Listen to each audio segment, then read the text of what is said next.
Je n'ai jamais cru au surnaturel. Pas de fantômes, pas de démons, pas de lieux maudits qui veulent de votre mort. Tout ce qui effraie les gens peut être expliqué. Les jeux de lumière, le bruit du vent, la fatigue qui fait dessiner au cerveau des choses qui n'existent pas. Mais comment expliquer quelque chose qui ne disparaît pas quand on cligne des yeux? Comment expliquer le souffle de quelqu'un près de votre oreille alors que vous êtes bien seul? Comment expliquer les traces de pieds nus qui apparaissent sur le sol humide alors qu'il n'y a pas âme qui vive? Je pensais que je n'étais là que pour réparer une vieille chapelle dans un cimetière abandonné. Un travail simple, juste des pierres, juste de la mousse, juste le silence de centaines de tombes oubliées. Mais cet endroit n'était pas mort. Quelque chose attendait là, quelque chose observait. Et quand j'ai réalisé qu'il était là, il était trop tard. Lorsque j'ai mis les pieds pour la première fois dans ce cimetière, le vent était si calme qu'il semblait que même la nature avait retenu son souffle. L'air était épais, chargé d'humidité, d'une odeur de bois pourri et de quelque chose d'autre que je ne saurais expliquer, mais qui me faisait ressentir une étrange froideur quelque part dans la poitrine, comme si le regard de quelqu'un d'autre glissait sur ma peau sans la toucher. Les restes des vieilles pierres tombales étaient recouverts de mousse, comme si le temps lui-même voulait les effacer de la surface de la terre, comme s'il cachait quelque chose qui n'était pas censé se trouver. Je travaille comme restaurateur de monuments et j'ai l'habitude des cimetières abandonnés, mais cet endroit m'a tout de suite semblé anormal. Il ne semblait pas tout à fait mort, mais pas vivant non plus. Quelque chose entre les deux. Ma dernière tâche consistait à restaurer la chapelle en pierre sur la colline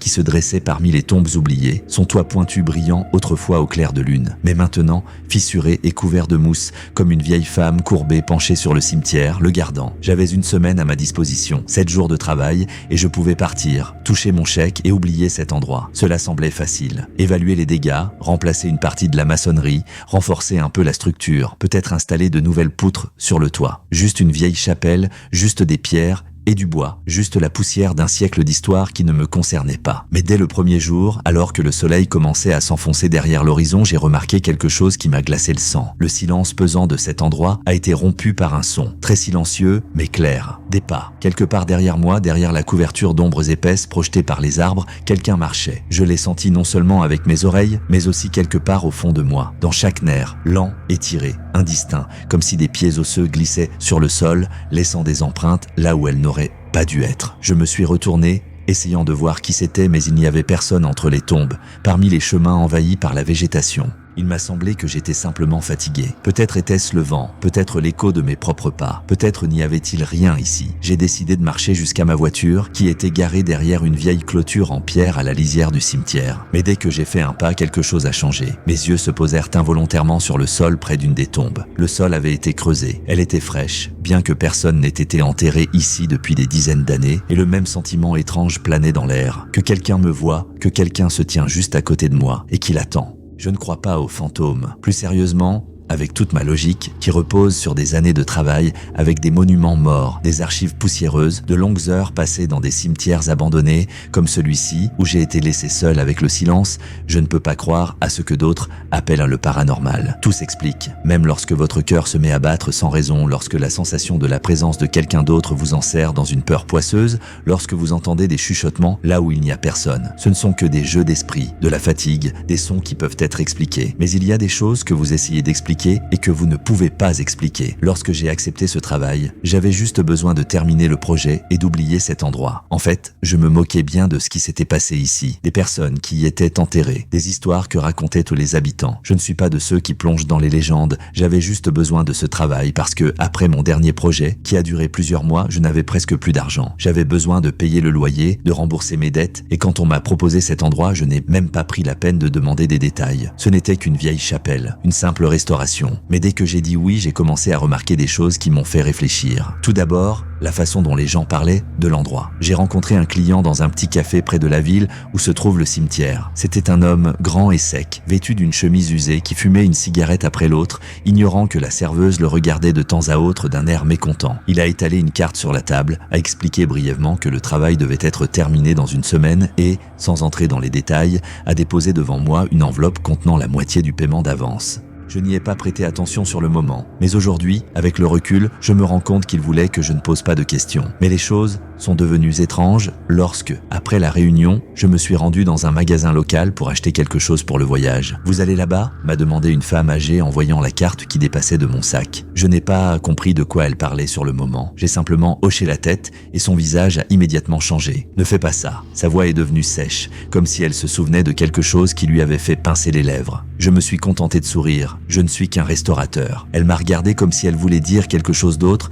mais n'a pas osé. Et puis, en quittant la boutique, je l'ai entendu murmurer « Il se réveille quand il sent du sang neuf ». Sur le moment, je n'y ai pas prêté attention. Mais maintenant, debout au milieu de ce cimetière, sentant que quelque chose me regardait derrière les tombes, je n'étais plus aussi sûr qu'elle ne racontait que des histoires d'horreur. J'ai regardé autour de moi, c'était calme, mais pas comme il se doit dans un vieux cimetière. C'était un autre type de silence, celui qui vous serre la gorge, celui dans lequel vous pouvez entendre les battements de votre cœur, celui qui semblait attendre. J'ai essayé de repousser cette pensée en fermant la voiture et en sortant mes outils. Demain matin, je commencerai à travailler sur la chapelle et maintenant, je dois trouver un endroit où dormir pour la nuit. Mais alors que je faisais quelques pas vers la sortie, je l'ai de nouveau entendu, des pas lents derrière moi, pas le vent, pas l'écho. Et quand je me suis retourné brusquement, j'ai aperçu quelque chose de grand et de sombre qui se tenait entre les pierres tombales. Mais dès que j'ai cligné des yeux, il n'y avait plus rien. J'ai inspiré et expiré lentement. Ce n'était que de la fatigue, juste les nerfs, mais j'ai remarqué une chose, l'empreinte fraîche d'un pied nu sur le sol humide. Un pied trop long, un pied dont les orteils étaient trop longs et trop fins, presque comme des griffes. Et il n'a laissé qu'une seule empreinte. Lorsque je me suis réveillé le lendemain matin, la chambre était trop silencieuse. J'avais loué une petite chambre dans un motel de bord de route, le seul qui restait dans la région, un vieux motel aux murs défraîchis, aux lits grinçants et à l'odeur d'humidité qui imprégnait tout ce qui m'entourait. Le rêve était troublant, brisé, et même si j'essayais de me convaincre qu'il s'agissait simplement de fatigue, quelque chose au plus profond de mon subconscient me maintenait éveillé. Je ne me souviens pas si j'ai rêvé de quoi que ce soit, mais quand je me suis réveillé, j'avais un goût de rouille dans la gorge et des fragments de mots me venaient à l'esprit, comme si quelqu'un les avait murmuré à mon oreille pendant la nuit, mais je ne me souvenais d'aucune phrase claire, seulement du sentiment qu'ils étaient importants. J'ai rassemblé mes affaires, j'ai bu rapidement un café froid au distributeur et j'ai pris la voiture pour retourner au cimetière. La route était vide. On n'entendait ni les voitures, ni les gens, ni même les oiseaux. Seul le vent balançait les arbres comme s'il leur murmurait quelque chose. Dès que je me suis garé à l'entrée, j'ai tout de suite senti que quelque chose avait changé. Hier, lorsque je suis entré, la chapelle avait l'air aussi négligée que toutes ces tombes, le toit moussu, les vitraux délavés et les arches en ruine. Mais aujourd'hui, j'étais sûr que certaines choses avaient changé par rapport à hier. Quelques briques du mur semblaient avoir été déplacées, comme si quelqu'un les avait soigneusement enlevées puis remises en place. La croix de fer sur la porte, qui avait été pliée hier, semblait plus régulière aujourd'hui. Mais le pire, c'est que, hier, les fenêtres étaient poussiéreuse. Et maintenant, il y avait une marque sur l'une d'entre elles. C'était comme si la main de quelqu'un avait lentement essuyé la poussière sur la vitre depuis l'intérieur. Je me suis forcé à ne pas y penser. C'était mon cerveau qui me jouait des tours. Le soleil, la lumière, les ombres, tout cela donne l'impression que les choses bougent, tout change, mais en réalité tout reste pareil. Je me suis approché, prenant mes outils, et pour la première fois j'ai regardé à l'intérieur à travers les vitraux brisés. La chapelle était trop sombre. Même à la lumière du jour, il semblait y avoir une épaisse obscurité à l'intérieur, avec quelque chose dedans. J'ai inspiré, expiré lentement, et je suis entré. La chapelle sentait l'humidité, le bois et quelque chose d'autre, une odeur que je n'ai pas pu identifier immédiatement, mais qui, pour une raison ou une autre, m'a donné une anxiété profonde et animale. J'ai commencé à examiner la pièce, essayant de déterminer ce qui devait être réparé. J'ai sorti une lampe de poche, car même si mes yeux s'étaient habitués à l'obscurité, il semblait que la lumière ne pénétrait pas dans les coins les plus reculés de la chapelle, comme si elle était absorbée par la structure même de l'endroit. Quelques minutes plus tard, j'ai trouvé une vieille chaire en bois couverte de poussière et de fragments de plâtre. Et en dessous, il y avait quelque chose qui a attiré mon attention. Un vieux cahier souillé, à la couverture craquelée. Je l'ai pris, j'ai secoué la poussière et j'ai ouvert la première page. 23 octobre 1921. Je les vois tous les soirs. Mes doigts ont involontairement serré les bords du carnet lorsque j'ai réalisé qu'il s'agissait d'un journal intime. Le vieux journal abandonné de quelqu'un. Je tournais quelques pages, constatant que l'écriture devenait de plus en plus tremblante, de plus en plus nerveuse. Ils ne laissent aucune trace, mais je sais qu'ils sont ici. Ils se tiennent entre les tombes, attendant que je les voie. Aujourd'hui, j'ai fermé la porte, mais au matin, elle était ouverte. Je ne dors plus. J'ai entendu une voix, elle n'était pas humaine. La dernière inscription a été faite en lettres irrégulières, tremblante, comme si elle avait été écrite par quelqu'un dont la main ne lui obéissait plus. Je ne suis plus seul. Ils savent que je peux les voir. Ils veulent que je reste. J'ai senti ma gorge s'assécher. Ce n'étaient que les divagations de quelqu'un, les notes d'un homme qui a probablement travaillé ici un jour et qui a perdu la tête à cause de la solitude et de la peur. Mais dès que j'ai détourné les yeux du journal, j'ai vu que la porte d'entrée de la chapelle n'était plus ouverte. Elle était entrouverte et l'obscurité s'infiltrait par une petite fissure. Et dans cette obscurité, quelque chose se tenait, quelque chose de grand, avec une silhouette déformée qui ressemblait à une personne, mais qui n'en était pas une. Quelque chose qui n'avait pas de visage, mais je savais qu'il me regardait. Lorsque je me suis finalement forcé à détourner mon regard de la silhouette sombre qui se tenait dans l'entrebâillement des portes de la chapelle, deux forces s'affrontaient en moi. Une peur instinctive qui me faisait courir sans regarder en arrière et une paralysie froide et écrasante qui raidissait chacun de mes muscles, m'empêchant même de prendre une respiration complète. Je ne pouvais pas expliquer pourquoi je ne bougeais pas, pourquoi je restais là, serrant le journal dans mes mains alors qu'il restait immobile, m'observant depuis l'obscurité qui faisait rage à l'extérieur de la porte, comme s'il était vivant, comme s'il avalait chaque rayon de lumière qui essayait de percer à travers les fissures des vieux vitraux. Je ne sais pas combien de temps s'est écoulé jusqu'à ce que je lève enfin les pieds du sol et fasse un pas en arrière, lent et incertain, comme si mon corps me désobéissait, comme si quelque chose voulait que je reste ici, que je ne quitte pas cette chapelle, mais dès que j'ai fait ce mouvement, la porte s'est refermée d'elle-même. Le bruit sec et sourd du bois frappant le cadre avec force résonna dans le vide de la pièce et je réalisais soudain que la chapelle était encore plus sombre maintenant, comme si le bruit m'avait non seulement empêché de sortir, mais avait aussi coupé une partie de la lumière qui aurait pu entrer. Ma respiration est devenue rapide. Tout en moi criait de courir, de sortir d'ici, de faire n'importe quoi pour éviter de rester dans ce bâtiment une seconde de plus. Mais avant même que je puisse bouger, j'ai entendu un bruit. Quelque part derrière moi, dans l'obscurité totale qui s'installait dans les coins de la chapelle, quelque chose bougeait, lentement, un bruissement, un bruit lent et poisseux, comme si quelqu'un rampait sur le vieux plancher de bois, comme si de longs doigts touchaient à sa surface, sentant chaque planche, chaque fissure.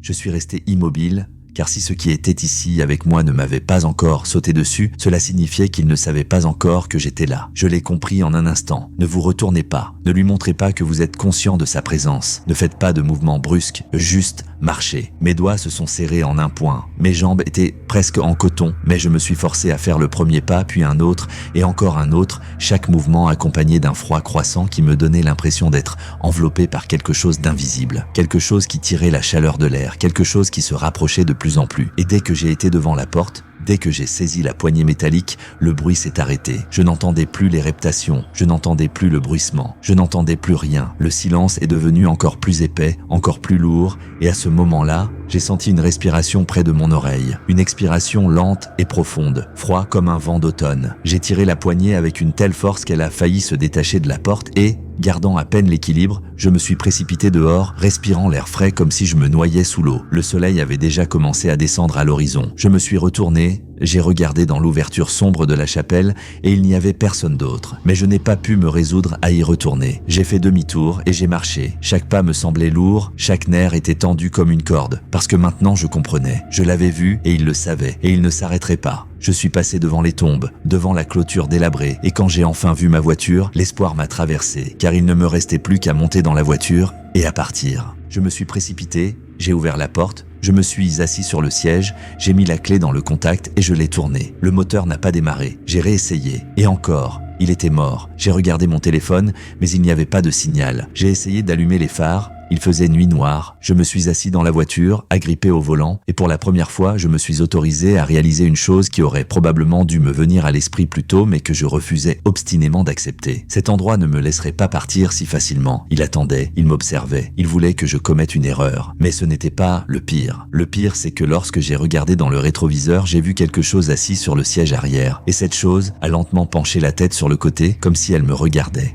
Je ne sais pas combien de temps je suis resté assis dans la voiture, à regarder dans le rétroviseur la personne assise sur la banquette arrière, une créature grande et anormalement mince qui avait la silhouette d'un être humain, mais qui en même temps avait l'air fausse, comme si son corps n'était pas fait d'os et de chair, mais de quelque chose de flexible, d'extensible, qui n'était pas fait pour ce monde. Sa peau était sombre, comme du vieux bois séché, et elle pulsait comme si elle respirait séparément de son corps. Mais le pire, c'est qu'il n'avait pas de visage. Il n'y avait qu'une surface lisse et plate où il aurait dû y avoir des yeux, une bouche, un nez, mais il n'y avait rien. Je ne pouvais pas bouger. Je ne pouvais même pas rapprocher mes mains pour ouvrir la portière, parce qu'il me semblait que l'air de la voiture était devenu épais, qu'il pressait mes poumons, qu'il faisait battre mon cœur. Et à ce moment-là, moment-là, je l'ai entendu expirer, juste à côté de mon oreille. Sans réfléchir, j'ai arraché la poignée de la portière et j'ai sauté, tombant sur le sol mouillé, essayant de m'échapper, mais dès que j'ai regardé en arrière, il se tenait déjà devant la chapelle alors qu'il était dans la voiture depuis une seconde. Il a tendu la main et j'ai nagé devant mes yeux. Le sol sous mes pieds a brusquement disparu, l'air s'est transformé en une obscurité épaisse et collante qui m'a aspiré, et j'ai réalisé qu'il me ramenait dans la chapelle,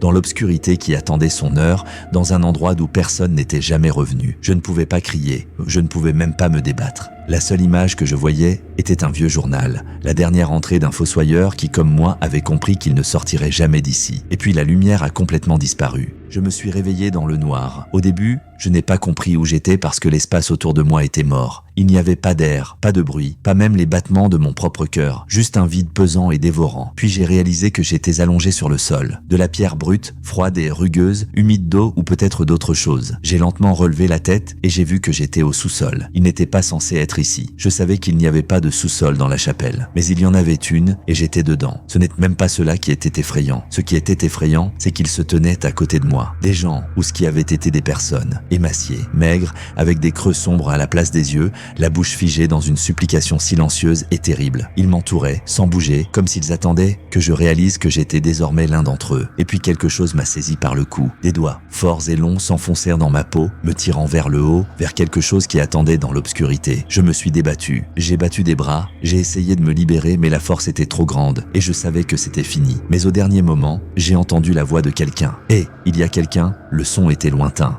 comme à travers l'eau, mais il était réel. Et j'ai alors réalisé qu'il ne faisait pas partie de cet endroit, que c'était quelqu'un du monde extérieur. Je ne savais pas d'où venait la force, mais j'ai crié. Je ne me souviens pas de ce qui s'est passé. Tout ce dont je me souviens, c'est d'une douleur aiguë au côté, d'un liquide chaud qui se répandait sur mes vêtements, de la sensation qu'on me tirait de l'obscurité, qu'elle essayait de me laisser ici, mais que quelque chose m'arrachait de ses mains, et puis tout est devenu blanc. Lorsque je me suis réveillé, j'étais allongé dans un lit d'hôpital et la lumière vive de la lampe me coupait les yeux. J'avais survécu, j'ai été retrouvé. Un chasseur local passait par le cimetière et a entendu les cris. Il a réussi à me sortir de la chapelle, mais lorsque les gens y sont retournés le matin pour tout examiner, le sous-sol avait disparu. Il n'y avait aucune trace de lutte. Un seul détail les a fait frémir. Mon nom était gravé sur le sol en pierre, au centre de la chapelle. Je ne sais pas ce qui s'est passé. Je ne sais pas comment j'ai survécu. Je n'y suis jamais retourné. Mais tous les soirs, quand je m'endors, je pense que quelqu'un se tient dans le coin sombre de la pièce, et quand je ferme les yeux, je l'entends expirer dans mon oreille.